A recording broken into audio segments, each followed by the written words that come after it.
ओम शांति। हम सभी बाबा के खुश नसीब खुशनुमा बच्चे बाबा के साथ नया वर्ष मनाने के लिए पहुंचे हैं। कल का ऐसा सुहावना दिन है जो हम एक साल को विदाई देंगे और दूसरे साल में बाबा से हैप्पी न्यू ईयर करेंगे। कितना बड़ा भाग्य है जो भगवान के साथ हम सब बच्चे मिलकर नए युग की खुशियां मनाएंगे। नए वर्ष की तो हैं ही, लेकिन बाबा की नजरों में और हम सब की नजरों में अब हमारा नया युग आया कि आया। ये पुराना युग बीत चुका और नए युग की तैयारी बाबा ने हम सब से कराई है। अब सिर्फ थोड़ा सा समय जिसमें बाबा कहते हैं, बच्चे तुम अपनी चलन और चेहरे से बाबा को प्रत्यक्ष कर दो। बस बाबा प्रत्यक्ष हो, जय जयकार का नारा लगे और प्रत्यक्षता होते ही परिवर्तन हो जाएगा। आप सब जानते हो बाबा ने अंतिम समय के 3 दृश्य सुनाए हैं। एक, बाबा की प्रत्यक्षता होगी, जय जयकार होगा, साथ साथ जो आत्माएं अलबेली रही हैं, पुरुषार्थहीन रही हैं, किसी भी कारण से बाबा की आज्ञाओं का पालन नहीं कर पाई हैं, तो पश्चाताप करेंगे। एक और बाबा कहते हैं, तुम बच्चे घुंघरू पहन करके डांस करोगे खुशी में। दूसरी ओर लोग अंत समय में खून के आंसू भी बहाएंगे कि इस धरा पर भगवान आया, उसने अपने बच्चों को इतना सब कुछ दिया और मुझे भी पता चला था, लेकिन मैं अलबेला रह गया। तो उनका पश्चाताप का दृश्य होगा। लेकिन पश्चाताप की सीन भी बाबा को सहन नहीं हो सकती। रहम दिल बाबा है, परिवर्तन कर देगा, विनाश हो जाएगा। इसलिए वो प्रत्यक्षता की घड़ियां अभी हम सब इंतजार कर रहे हैं। बाबा ने इसकी प्लानिंग दी हुई है और कल भी हम सब बाबा के द्वारा ये प्लान सुनेंगे। क्या हम सब करें जो हमारा बाबा प्रत्यक्ष हो जाए। एक बार बाबा ने कहा था कि तुम बच्चे जो भी सेवाएं कर रहे हो, तन मन धन समय सब कुछ लगा रहे हो, उसके पीछे लक्ष्य क्या है? बाबा प्रत्यक्ष हो जाए। लेकिन प्रत्यक्ष नहीं हो रहा है। कहता है, बच्चे ये तो तुम सब अपने को बिजी रखने के लिए अच्छा कर रहे हो, बिजी रहो, लेकिन मैं प्रत्यक्ष तभी होऊंगा जब तुम बच्चों के चलन और चेहरे से बाबा दिखाई देगा। तो हम सभी क्या करेंगे? कल संकल्प लेना सभी बाबा के सामने।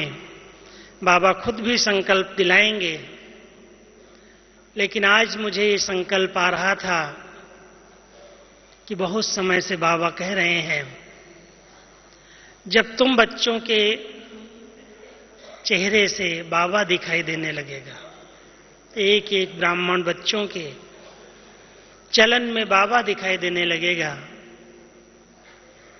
तुम गुप्त हो जाओगे और बाबा दिखाई देगा, तो बाबा प्रत्यक्ष होगा। अभी विचार करना इस बात पर। लोग मुझे देख रहे हैं, लेकिन मैं न दिखाई दूं और मेरे द्वारा बाबा दिखाई दे, कितना गहरा पुरुषार्थ करने की जरूरत है। क्या हम ऐसा पुरुषार्थ करें? जो हम सब की, जो आज दादी कह रही थी ना, ऐसी खुशनुमा जीवन हो, ऐसा चेहरा हो मुस्कुराता हुआ खुशी का, जो लोगों को लगे इनको क्या मिला है, इनको कौन मिला है, प्राप्तियां हमारे चेहरे से झलकने लगे। तो हम सब संगम युग पर 4 प्राप्तियों से संपन्न बने हैं। सबसे बड़ा भाग्य जो हम सबको डायरेक्ट प्रभु की पालना मिल रही है। बहुत बड़ी भाग्यवान आत्माएं हैं हम सभी, जो अव्यक्त वतन में होते हुए भी साकार ब्रह्मा के द्वारा 33 वर्ष तक बाबा ने अपना पाठ बजाया, लेकिन 41-42 वर्ष से अव्यक्त वतनवासी बनकर हम सबकी पालना कर रहे हैं, गाइड कर रहे हैं, शिक्षाएं दे रहे हैं। और जब साकार में आते हैं तो साकार की भाषणा देते हैं, लेकिन जब वतन में रहते हैं तो वतन से हम बच्चों की सकाश द्वारा पालना करते हैं। तो एक तो हम सबका भाग्य। दूसरा, वर्षा कितना ऊंचा, हम किसके वारिस हैं? स्वयं भगवान ने अपनी सब प्रॉपर्टी का अधिकारी हम सब बच्चों को बनाया है। अगर हमारा बाबा सर्वशक्तियों में सागर है, गुणों में सागर है, सर्वशक्तिमान है, हम बच्चों को कहता है तुम मेरे वारिस बच्चे मास्टर हो। हम सब उसके वर्षे के अधिकारी हैं। पढ़ाई भी कितनी ऊंची दे रहा है, जो हम सबको सारे सृष्टि चक्र के आदि मध्य अंत का ज्ञान, तीनों लोकों का ज्ञान, आत्मा के पूरे पूरे पुनर्जन्मों का ज्ञान, कर्मों की गहन गति, कर्म अकर्म और विकर्म का गुहे राज, संकल्प विकल्प निर्संकल्प अवस्थाएं, कितनी ऊंची पढ़ाई जो आज तक किसी ने भी नहीं पढ़ाई, वो स्वयं बाबा सुप्रीम शिक्षक बनकर के हम सबको पढ़ा रहे हैं। ये बहुत बड़ा भाग्य है जो भगवान की पढ़ाई हम सब इन कानों से सुनते हैं और रोज ही सुनते हैं, एक दिन भी मिस नहीं करते, मुरली के माध्यम से। और फिर संगम युग पर पद कितना ऊंचा, भविष्य पद के इंतजार की बजाय एक एक ब्राह्मण आत्मा को बाबा ने स्वराज्य अधिकारी बनाया है। बेफिक्र बादशाह, बेगमपुर की बादशाही दी है। ये हमारा पद निश्चित कर दिया। तो जो सर्व प्राप्तियों से संपन्न ब्राह्मण आत्माएं हैं, उनकी चेहरे की निशानी क्या होगी? जब प्राप्तियां कम होती हैं, कोई कमी होती है, तो चेहरा कैसा होता है? और जिसके पास सब कुछ प्राप्तियां हों, सब कुछ मिला हुआ हो, विचार करो उसका चेहरा कैसा होगा। बाबा हम सबको बताते हैं, जो साहूकार घर के होते हैं, जो रॉयल घराने के बच्चे होते हैं, उनके चेहरे से, उनके बैठने से, उनके चलने से दिखाई देता है कोई बड़े घराने का है, ये कोई अच्छे घराने का है। उनकी एक्शन ही बताती है, उनकी एक्टिविटी बताती है कि ये बहुत अच्छी पालना में पला हुआ है। कभी कहीं आंख नहीं डूबती, कभी हाथ नहीं फैलाता, कभी छोटी छोटी बातों के पीछे जिद नहीं करता, तो कहते हैं बहुत रॉयल घर का है। हम सब किस घराने की आत्माएं हैं? क्या नशा है? थोड़ा सा विचार करके हम देखें। एक और हम सब ईश्वरीय संतान हैं, डायरेक्ट हम सबको परमात्मा ने अपनी संबंध में लाया है। इसलिए एक ईश्वरीय नशा और दूसरा देवता ही नशा, नारायणी नशा, क्योंकि हम सब ही अभी थोड़े दिन पहले एक मुरली आपने सुना होगा जिसमें बाबा ने कहा है कि आप मेरे सब बचे छिपे हुए गुप्त देवताएं बैठे हो। ये किसकी सभा है? ब्राह्मणों की सभा तो है ही, लेकिन ये गुप्त देवताएं जिनकी आज इतनी आराधना, जितनी पूजा, हर आत्मा जिनके आगे अपनी मनोकामनाएं लेकर के जाती है, जिनकी जड़ मंदिरों के अंदर, जड़ मूर्तियों के आगे लंबी लंबी लाइनें लगती हैं, वही पूज्य आत्माएं, वही देव आत्माएं, उनकी ये सभा है। आप सब विचार करके देखना, बाबा हम बच्चों को किन नजरों से देखते हैं? क्या है बाबा की नजरें हमारे में? क्या वही ईश्वरीय नशा, वही देवताई नशा जो हमारी चलन और चेहरे से दिखाई दे? कई बार ऐसे लगता है कि हम पढ़ाई बड़ी ऊंची पढ़ रहे हैं, लेकिन चलन में वो लक्षण नहीं दिखाई देते।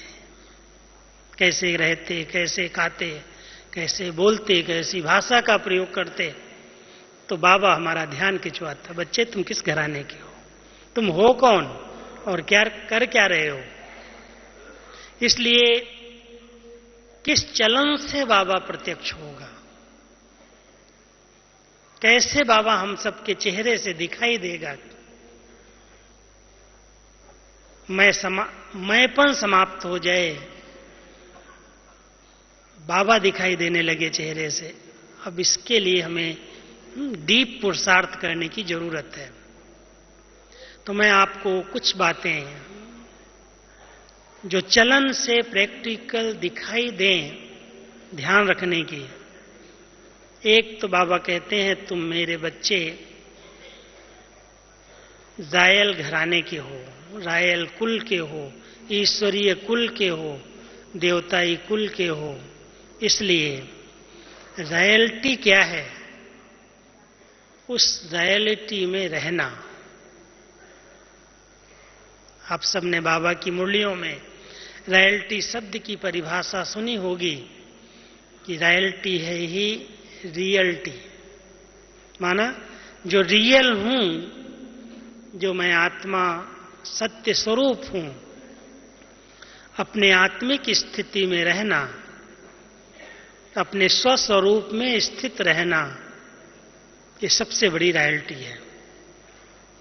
और जब ये रॉयल्टी जीवन में आ जाती है तो चलन में संपूर्ण सभ्यता दिखाई देती है, जिसको बाबा ने कहा है ये मेरे बच्चे, रॉयल बच्चे, सभ्यता की देवी और सभ्यता के देवताएं हैं। जो सत्यता को धारण करते हैं, अपनाते हैं, वो सभ्य बन जाते हैं। उनका बोलना, उनकी दृष्टि, उनका चलना, उनका खाना, उनका व्यवहारिक जीवन बहुत रॉयल दिखाई देता है। तो देवता बनने वाली आत्माएं, जब हम सबका लक्ष्य है कि हम सब मनुष्य से देवता बनने का पुरुषार्थ कर रहे हैं, हमारे इस ईश्वरीय विश्वविद्यालय की एम ऑब्जेक्ट ही है मनुष्य से देवता बनना, तो वो देवताई लक्षण, देवताई चलन। मैं आपको एक बात सुनाऊं, जब मैं शुरू में आया था उस समय संदेशियों के माध्यम से ट्रांस का पाठ चलता था, और उस ट्रांस के पार्ट में 2 संदेशियों को, दीदी और दादी हमारी मुख्य थी उस समय बाबा के अव्यक्त होने के बाद, तो 2 संदेशियों को हाल में भोग लगाने के लिए बिठाया गया। एक सील दादी थी और एक संतरी दादी थी। अभी तो दोनों अव्यक्त हो गई। बाबा के समय की ये दोनों बहुत फेवरेट संदेशियां थीं, सील दादी और संतरी दादी। ये जो आदि रत्नों की बुक छपी है उसमें आप पढ़ सकते हो उनके संदेश के पार्ट कैसे चलते थे। तो एक में श्री लक्ष्मी और एक में श्री नारायण की आत्मा का आवाहन किया गया। दिवाली का दिन था, भोग लगाने के लिए दोनों संदेशियों को बिठाया दादी ने, दीदी ने, दोनों ट्रांस में गई और एक में श्री लक्ष्मी की आत्मा और एक में श्री नारायण की आत्मा की प्रवेशता हुई। इसलिए सुना रहा हूं कि देवताओं की चलन कैसी होगी, उनका मिलना, उनकी दृष्टि, उनका खान पान इतना रॉयल, ऐसे चलते थे, ऐसे दृष्टि देते थे, ऐसे मुस्कुराते थे, हाथ मिलाया तो ऐसे एक दूसरे से ऐसे प्यार से, तो ऐसे लगता था कि देवताओं की सभा लग गई है। उसी ड्रेस में उनको सजा दिया गया, श्रृंगार दिया गया, ताज पहना दिया गया और बहुत अच्छा दृश्य था। करीब आधा घंटे के लगभग वो पार्ट बहुत रॉयल्टी से चला।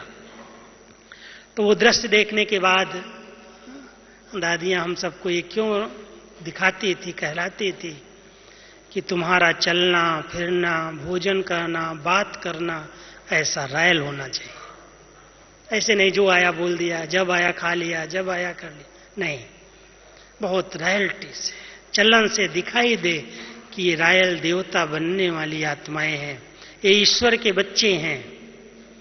ऐसे नहीं थाली लेने के लिए जाओ तो झपटने लगो, भोजन में लाइन में एक दूसरे से धक्का देने लगो। बहुत रॉयल संस्कार, क्यों देवता बन रहे हैं।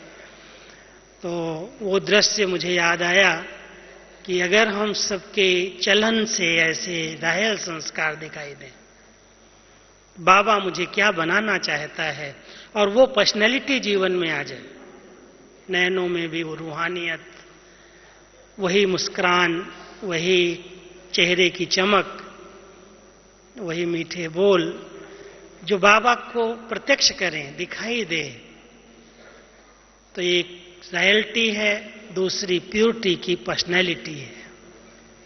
बहुत ऐसी पर्सनैलिटी है जैसे आज के लोग दुनिया में पर्सनैलिटी पर, उनके व्यक्तित्व पर बहुत प्रभावित होते हैं। हमें कोई ड्रेस की या शरीर की पर्सनैलिटी बनाने की बात बाबा ने नहीं की है, लेकिन हमारी अंदर की आंतरिक स्थिति चेहरे से दिखाई दे। जो अंदर होता है बाहर दिखाई देता है। जैसी हमारी मनसा होती है वैसा हमारे चेहरे पर आता है। जैसी हमारी वृत्तियां होती हैं वैसा वायुमंडल बनता है। इसलिए अगर बहुत सरल, बहुत पवित्र, स्वच्छ वृत्तियां हैं, निर्मल हैं, कोई की अवगुण उसमें नोट नहीं है, कोई की कमियां उसके अंदर नहीं भरी हुई हैं, आप समझ सकते हो उसके कितने शुद्ध वाइब्रेशन होंगे। उस वृत्तियों से कैसे आत्मा अपनी तरफ खींचती है, जो आज भी हम सभी अभी दादी से अनुभव कर रहे होंगे। आप सब इतनी बड़ी सभा को कैसे मुस्कुराते हुए चेहरे से रिफ्रेश कर रहे थे, खुश कर रहे थे। वाइब्रेशंस में भी कोई भी प्रकार की साधारणता, कोई लौकिकता, कोई नेगेटिविटी नहीं है। बहुत सरल नेचर, बहुत तेजी, और उसके कारण वो सब आत्माओं के लिए चुंबक है, खिंच रहे हैं सभी उसकी तरफ। ये चलन और चेहरा बाबा दिखा रहा है इनके अंदर, ये नहीं दिखाई देते हैं इनके अंदर बाबा बोल रहा है, बाबा है।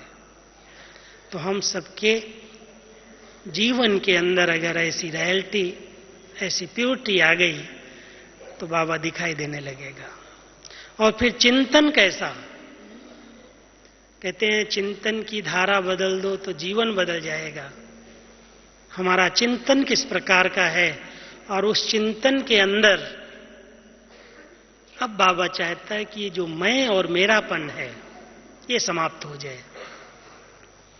मैंने किया है, मैं करता हूं, ये जो सेवा में स्वाभिमान आते आते अभिमान का रूप दिखाई देता है, वो सेवा से अभिमान का रूप समाप्त हो जाए। निर्माण के कार्य में लगी हुई आत्माएं निर्माण चित्त बन जाएं, बाबा प्रत्यक्ष हो जाएगा। अगर निर्माण का कार्य करने वाले को अभिमान आ गया, मैंने किया, मैं करता हूं, मेरे सिवाय कोई नहीं करेगा, तो प्रत्यक्षता नहीं होगी, चाहे जितनी सेवाएं हम कर लें। इसलिए बाबा हम सबकी निर्माणता पर ध्यान खिंचवाता है कि निर्माण का कार्य करने वाले तुम्हारे चिंतन से भी मैं समाप्त हो जाए। इतने सकारात्मक चिंतन कि बाबा कराने वाला है, जो कुछ करा लिया बाबा ने करा लिया। अगर किसी को बाबा को भविष्य फल नहीं देना है, इसी समय किया और उसी समय रिटर्न देना है, कोई चाहते हैं ऐसी आत्माएं हैं? इसी समय किया और इसी समय चाहिए, तो उसको थोड़े समय के लिए मान, शान, महिमा, पोजीशन, पोस्ट सब मिल जाता है, लेकिन भविष्य नहीं बनता। इसलिए बाबा हम सबके चिंतन में ये कहता है, बच्चे इतना निस्वार्थ चिंतन, निरहंकारीपन का चिंतन, निर्दोष चिंतन, कोई का दोष नहीं है।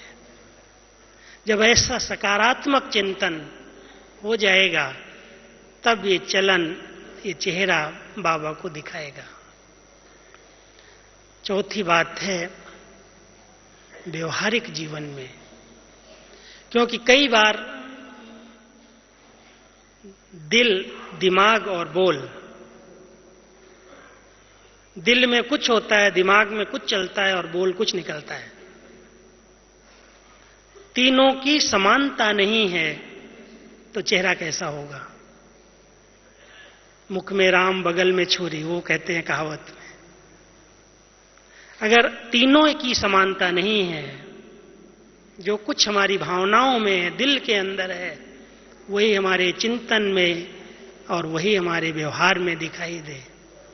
जब व्यवहारिक जीवन में वो आ जाएगा, वो मूल्य आ जाएंगे, वो सरलता आ जाएगी, वो नम्रता आ जाएगी, वो सबके प्रति स्नेह भावना आ जाएगी, सब अपने दिखाई देने लगेंगे। जब अपनत्व आएगा कि सब परिवार मेरा परिवार है, ये सेवा इसने की या मैंने की, उसमें ईर्ष्या और भेंट करने की बजाय यदि बेहद की भावना आ जाएगी, तो व्यवहार बहुत नम्रचित्त हो जाएगा। और जब नम्रचित्त व्यवहार हो जाएगा, एक दूसरे को हम इतने सम्मानजनक बोल से और व्यवहार से मिलेंगे, आपस में बात करेंगे, तो नेचुरल है हमारी संगठन की एकता बाबा को प्रत्यक्ष करेगी। इसलिए हमारी व्यवहारिक जीवन, बाबा चाहता है ये मेरा इतना बड़ा परिवार विश्व के ग्लोब पर लोग देखें। कल भी बाबा की मुरली में था, किसी को चलो 100 का परिवार, 200 का परिवार, 300 का परिवार होगा, इतना बड़ा परिवार किसी का भी नहीं हो सकता है। ये लाखों का परिवार एक है, ऐसी भासना लोगों को आने लगे, एक मत वाले, एक संस्कार वाले, दिव्य संस्कार, दिव्यता संपन्न है। तो जब ऐसा व्यवहारिक जीवन हो, तब प्रत्यक्षता हो।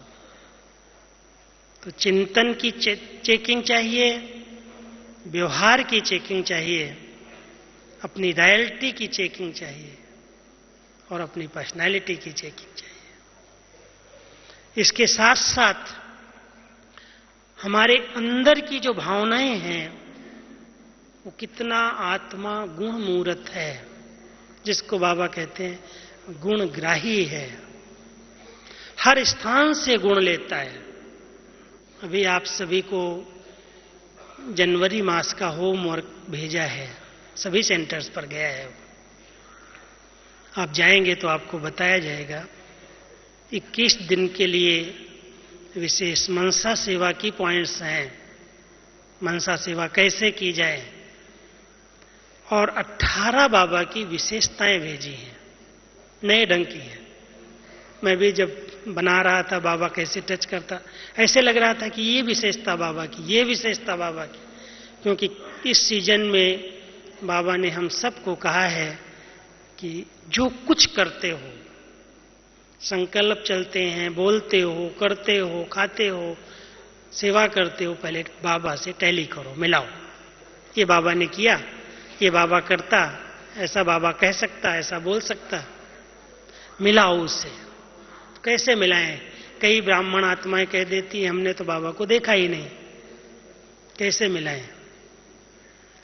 तो बाबा ने क्या क्या किया है प्रैक्टिकल में, हम सबको अव्यक्त रूप में बाबा ने सब कुछ सुना दिया कि बच्चे ब्रह्मा ने ये किया, ये किया, ये किया, ये किया। तो वो 18 विशेषताएं जो लिखी हैं, उसमें सबसे एक बड़ी विशेषता जो मुझे आई कि कि बाबा को वैसे एक मंदिर है, आप अगर वहाँ माउंट आबू में गुरु शिखर पर जाएंगे तो एक मंदिर है दत्तात्रेय का। ब्रह्मा बाबा को दत्तात्रेय भी कहते हैं। और उस दत्तात्रेय की विशेषता सुनाते हैं, वो हर चीज से गुण उठाता था। किसी भी पशु पक्षी से भी गुण उठा करके अपने में धारण करता था। तो हम सबको भी बाबा कहता है तुम ऐसे गुणग्राही बनो। तो जब मैंने लिस्ट देखी, आपने मुरलियों में देखा होगा कि बाबा ने हर पंछी से, हर जानवर से कोई न कोई गुण उठा करके, उसकी कोई न कोई एक कोटेशन लेकर के बच्चों को बहुत अच्छी शिक्षाएं दी हैं। चाहे बाबा हम बच्चों को कई बार पपेट का मिसाल, तोते का मिसाल, कबूतर का मिसाल, कछुए का मिसाल, सर्प का मिसाल, कितने सारे मिसाल देता है। और हर एक की कोई ना कोई विशेषता सुना करके बच्चों को कहता है तुमको इतना भी अकल नहीं है क्या, ये ऐसा कर सकता तुम नहीं कर सकते हो। कछुआ अपने अंगों को समेट लेता है, जब चलना होता है, जब कोई काम होता है तो बाहर निकालता है। तो तुम बच्चे भी कम से कम कर्म योगी आत्माएं, जब कर्म है तो कर्म करो, और जब कर्म नहीं है तो अपने सब आर्गन्स को समेट करके अंदर जा करके अंतर्मुखी बन करके मुझे याद करो। सेफ्टी के लिए साधन है। तो जितने भी पशु पक्षियों का मिसाल देता है, कई ऐसे मिसाल भी हैं जिनको मिसाल देके कहता है देखो बच्चे, भेड़ के आगे बीन बजाओ, भैंस के आगे बीन बजाओ, कितने भी हार्न बजाओ सुनती नहीं है। कई मेरे बच्चे ऐसे हैं, बाबा कितना समय का हार्न बजाता है, जागते ही नहीं है, समझते ही नहीं क्या होने वाला है। तो ऐसे नहीं बनना। तो ऐसे ऐसे मिसाल दे करके, गऊ का भी मिसाल देता है, कितनी सीधी है, कितनी भोली है, सच्ची है, ये गऊओं की सभा, गऊ पाले बाबा। तो हर पशु पक्षी से, हर कीड़े मकोड़े से भी बाबा ने कोई न कोई एक विशेषता लेकर के हम सबको विशेष आत्मा बनने की प्रेरणा दी है। हम सभी भी जिस संगठन में रहते हैं, एक बार हमने कहा, हमारा एक छोटा सा संगठन था, हमने कहा अगर 5 लोग एक साथ हम रहते हैं तो 5 लोगों की हर एक की अपनी विशेषताएं हैं। हम केवल उनसे 5-5 विशेषताएं एक एक की नोट करें अपने पास। क्योंकि अगर हमारा एक देखने का नजरिया विशेषताओं पर हमारा ध्यान जाता है कि ये इसकी विशेषता है, तो कोई ना कोई कमी भी उसकी अगर अंदर होती है तो विशेषता देखने से वो कमी दब जाती है, छिप जाती है। इसलिए हम सबको बाबा ने गुणग्राही दृष्टि दी है। तो हम सब ब्राह्मण परिवार में एक दूसरे के क्या गुण हैं, क्या उनकी विशेषताएं हैं, और किस तरह से बाबा ने हर एक बच्चे की विशेषता से अपनी स्थापना का कार्य कराया है, कितने भी उसमें कमियां हों। एक बार बाबा ने कहा अगर किसी बच्चे में 36 गुणों में से 35 अवगुण हैं, केवल एक ही गुण है, तो भी मैं उस गुण को देख करके उस बच्चे को गुणवान बना देता हूं। बाबा की नजर हमारे अवगुणों पर जाती तो कभी भी हम आगे नहीं बढ़ सकते। बाबा ने हमारे एक गुण को देखा, एक विशेषता को देखी, और देख करके इतना बड़ा कार्य करा करके विश्व परिवर्तन के कार्य में निमित्त बनाया। तो हम सभी बाबा के बच्चे एक दूसरे की कोई न कोई ऐसी क्वालिटी, ऐसी विशेषता को देख करके, क्योंकि मुस्कुराना हम तभी सीख सकते हैं, एक दूसरे को देख करके मुस्कुराना तब आएगा जब उसकी विशेषताओं पर ध्यान जाएगा। अगर कमियां अंदर हैं, कोई को देखते ही उसकी कमियां याद आ जाती, उसकी बीती हुई बातें याद आ जाती, इसने मेरे साथ ऐसा किया था या इसने उसके साथ ऐसा किया था, तो आप सोच सकते हो उसको देख करके मुस्कुराएंगे, क्या होगा चेहरे पर, क्या होगा। इसलिए चेहरा मुस्कुराए, अंदर से आत्मा जब तक निर्दोष नहीं है, जब तक उसके अंदर हर आत्मा की विशेषताएं नोट नहीं है, तब तक मुस्कुराना संभव नहीं है।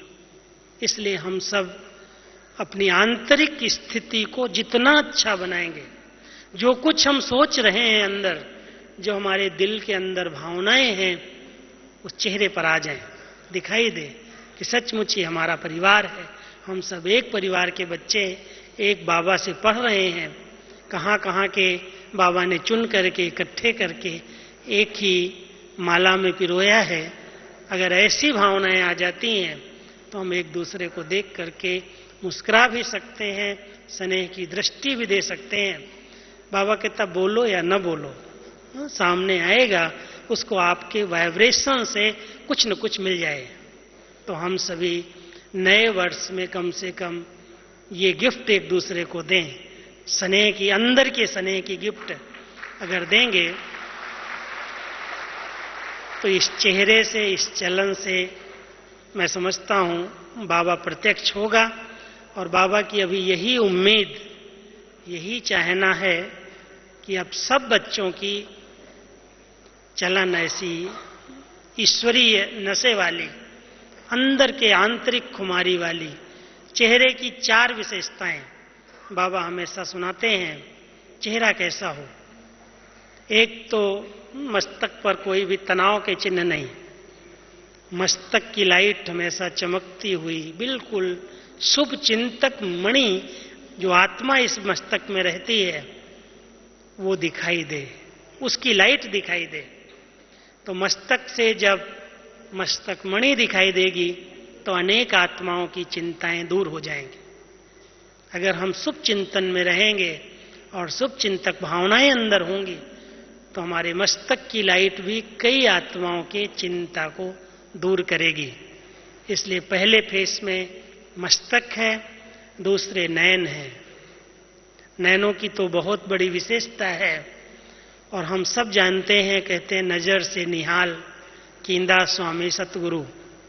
स्वयं बाबा ने हम सबको अपनी नजरों से निहाल किया है और हम सब चाहते हैं कि हमारे ऊपर बाबा की 1 सेकंड की नजर पड़ जाए। बस इतनी दूर बैठे हुए बाबा की नजर, दृष्टि लेना चाहते हैं।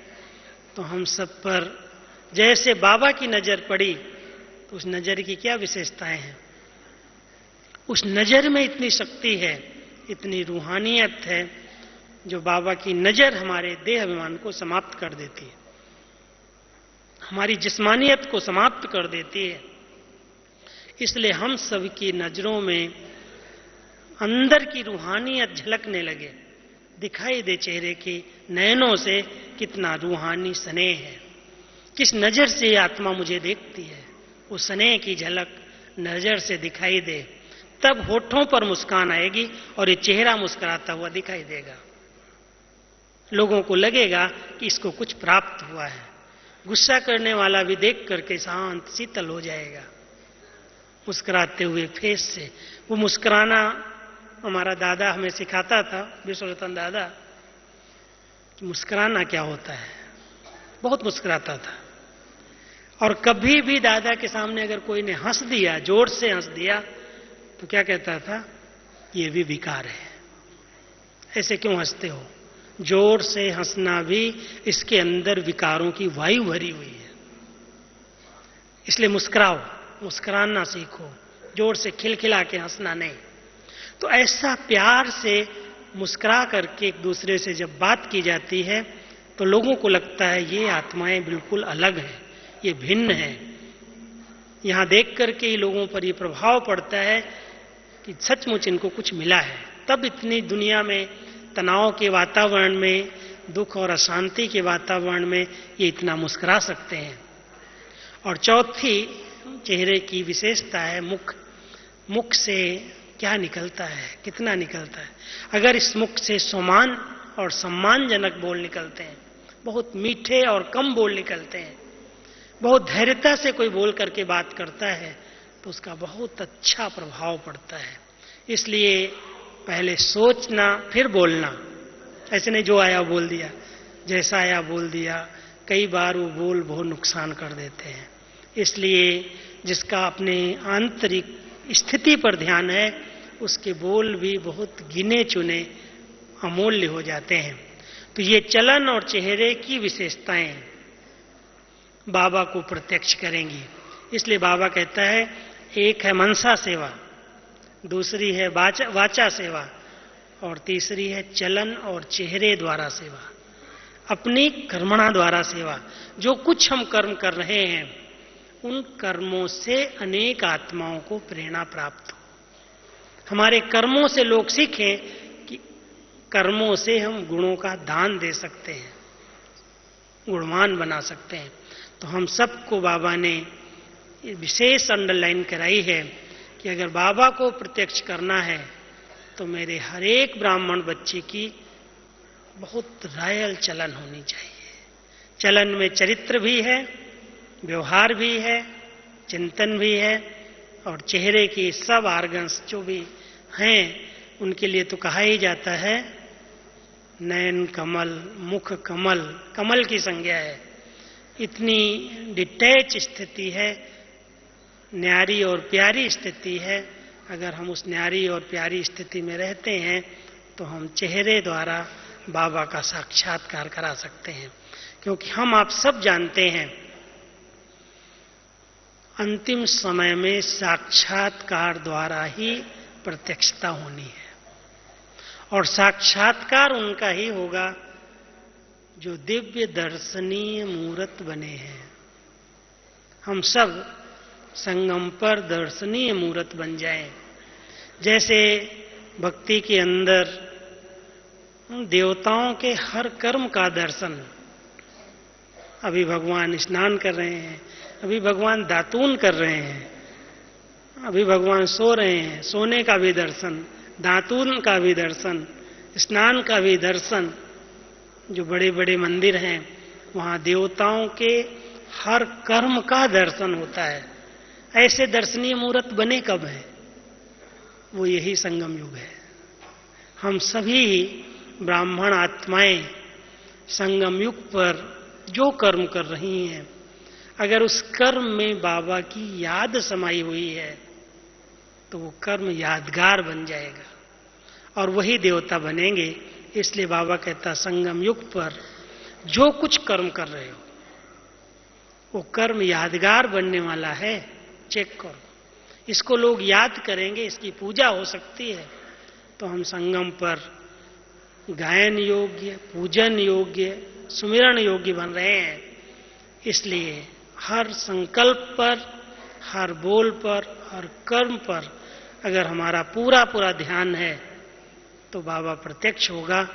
और वो साक्षात्कार नहीं, ट्रांस वाला नहीं। शुरू में जो ट्रांस के पार्ट चले हैं, वंडरफुल पार्ट, अंत में बाबा कहता वो साक्षात्कार नहीं, लेकिन आप मेरे बच्चे साक्षात रूप में ऐसे बन जाओगे। जो आपके नजरों के सामने आएगा वो अपनी नई दुनिया देखेगा, उसको नई दुनिया का साक्षात्कार हो जाएगा। तो ऐसे दिव्य मूर्ति बनने का अभी समय है। हम सब अपनी दिव्य चलन से, सरल स्वभाव से, नम्रचित नेचर से सब मूल्यों को जीवन में अपना करके बाबा को प्रत्यक्ष कर सकते हैं। जितना जिसके जीवन में दैवी गुण आ गए हैं वो बाबा को सहज रीति से प्रत्यक्ष कर सकता है। तो आप सब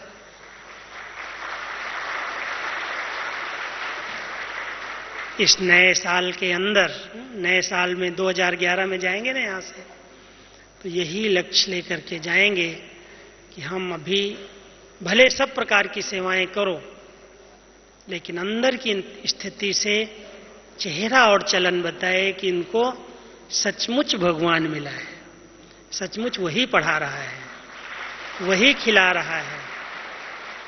इतने निश्चिंत हैं, इतने बेफिक्र हैं, इतनी समस्याओं का सामना करते हुए भी इनके चेहरे पर कोई भी सिलवट, कोई भी तनाव नहीं है। जब ऐसी जीवन होगी तो बाबा हम सब से प्रत्यक्ष हो जाएगा। ओम शांति।